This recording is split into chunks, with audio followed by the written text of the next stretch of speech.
In the face of congressional inaction, President Biden used his executive authority and suspended the entry of non-citizens across the southern border. We are imposing stricter consequences for those who cross the border without authorization. These actions are changing the calculus for those considering crossing our border.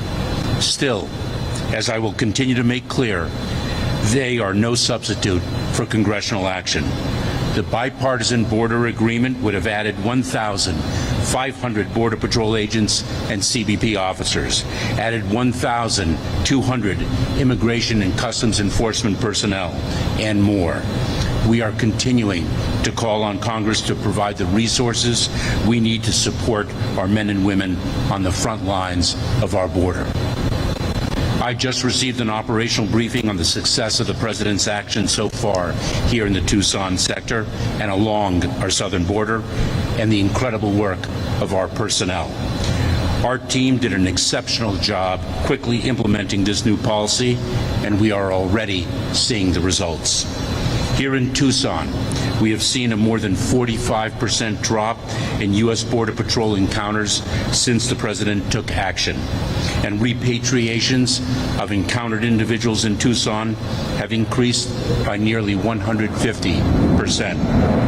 As a result, in Tucson, we have seen a more than 80% decrease in individuals placed into immigration proceedings and our backlogged court system. Across the entire southern border, Border Patrol encounters have dropped by over 40%. We are removing more non-citizens without a legal basis to stay here, nearly doubling the rate at which we are removing non-citizens directly from Border Patrol custody here in Tucson and across the southern border. In 3 weeks, we have operated over 100 international repatriation flights to more than 20 countries and removed or returned more than 24,000 individuals. The President's actions are working because of their tough response to illegal crossings and because they built on our sustained effort to exercise our full authorities to enforce the law and impose consequences for illegal entry. We are attacking the smuggling organizations that prey on the vulnerable, even as the smugglers try to undermine our actions. We are also working with partner nations in the region and building lawful pathways for people to seek humanitarian relief in a safe and orderly way. This is all being executed by our incredible personnel.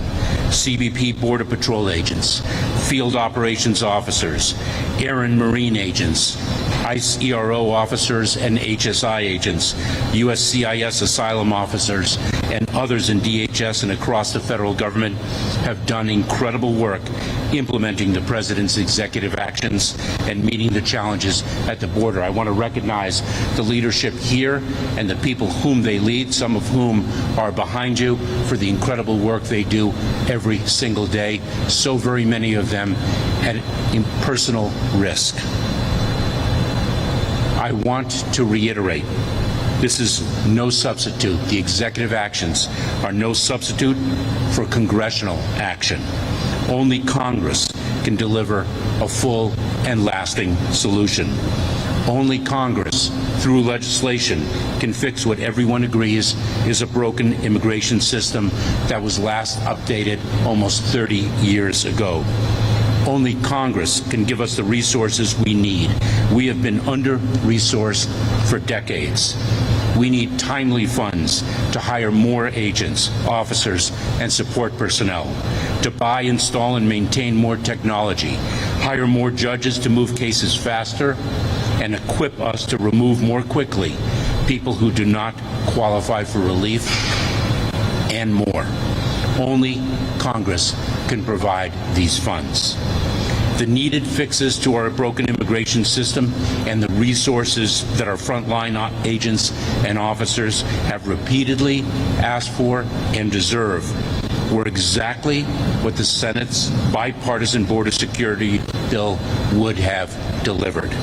It was bipartisan legislation that was negotiated for months and would have delivered the toughest border measures in decades. but politics got in the way. The President took action. The border security steps we have taken over the past 18 months are bringing order. With that, we'll open it up to your questions.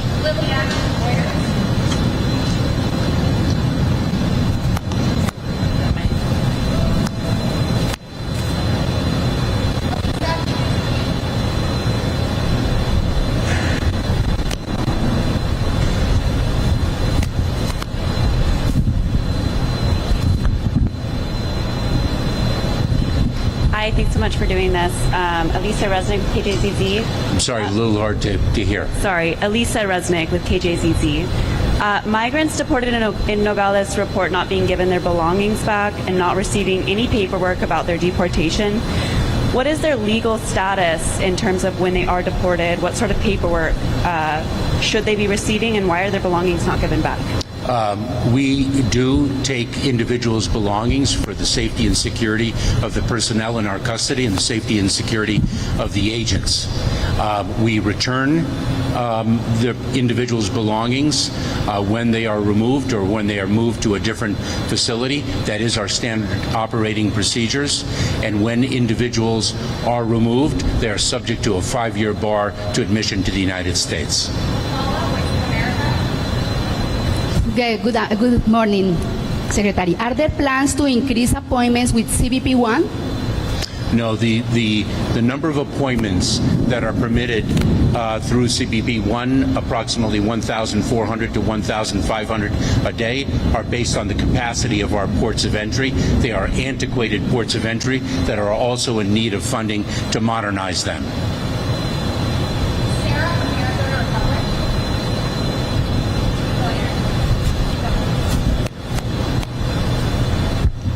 Hi, I'm Sarah Lapkus. Is anyone detained while this order is in place get an entry ban of some kind to the U.S.? And is that a violation of asylum law? I'm sorry, I didn't quite get the first part of your question, but I can assure you of one thing, and that is that we comply with the law. We comply with asylum laws, and we comply with enforcement laws as well.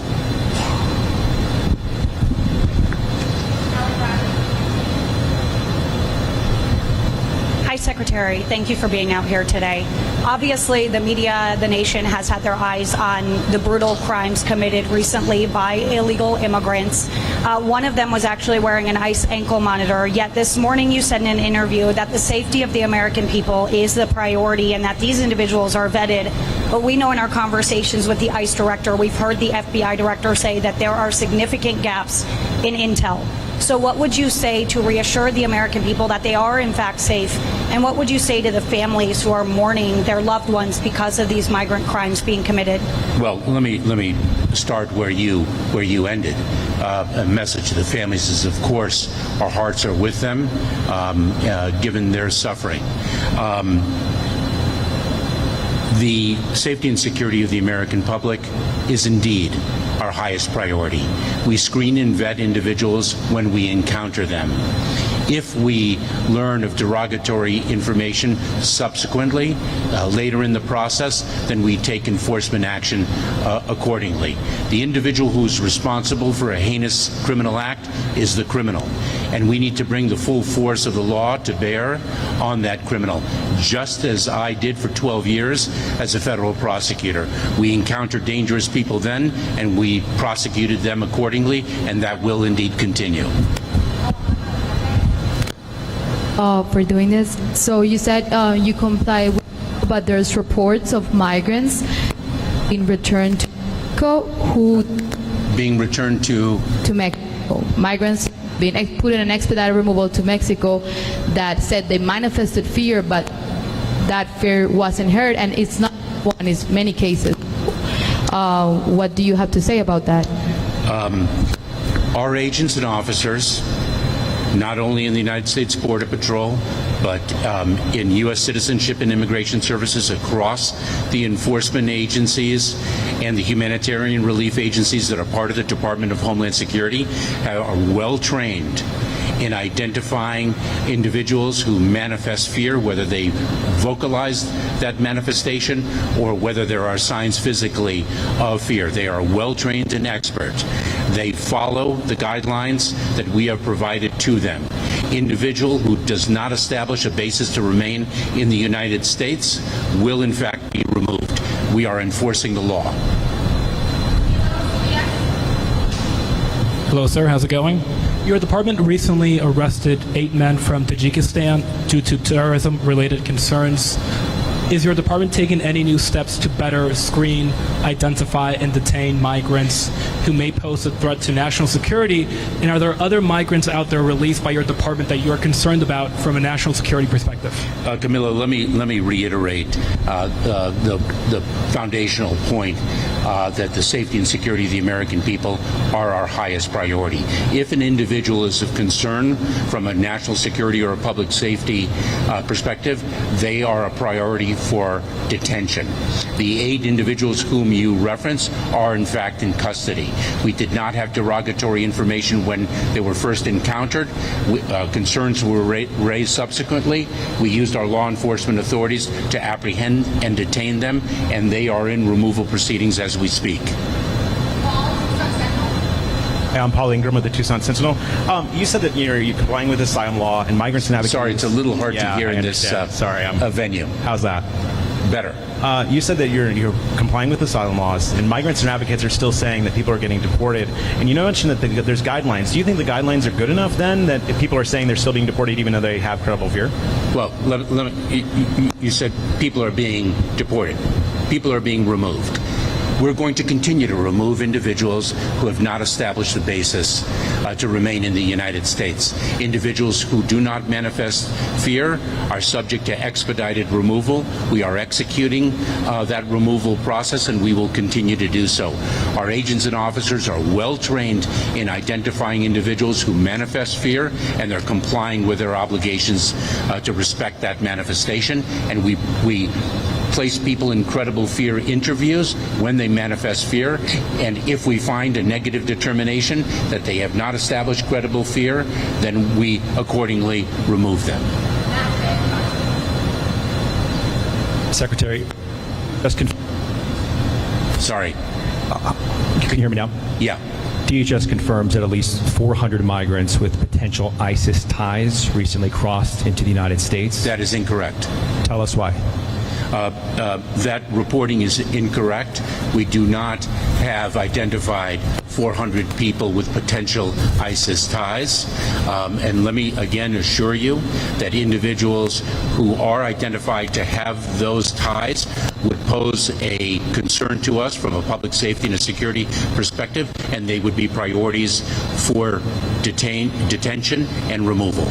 Calling that initial NBC report inaccurate of the 400 potential ISIS ties? I think it is inaccurate.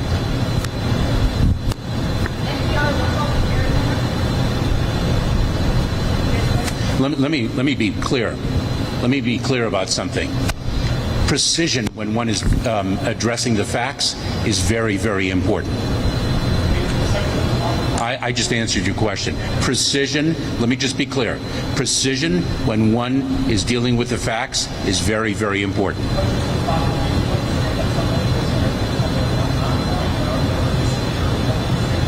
I've answered that question many, many a time. Hi, Secretary. Thank you. Yeah, I wanted to ask, when people sign paperwork to get voluntary return, are they then banned from making the CBP appointment? And same question, but if they refuse to sign the voluntary return paperwork? If an individual does not agree to voluntary return and they fail to establish a basis to remain in the United States, then they are subject to removal. And when they are removed, they are then subject to a bar to admission to the United States. If an individual has agreed to and been returned voluntarily, are they eligible for a CBP-1 appointment? They are.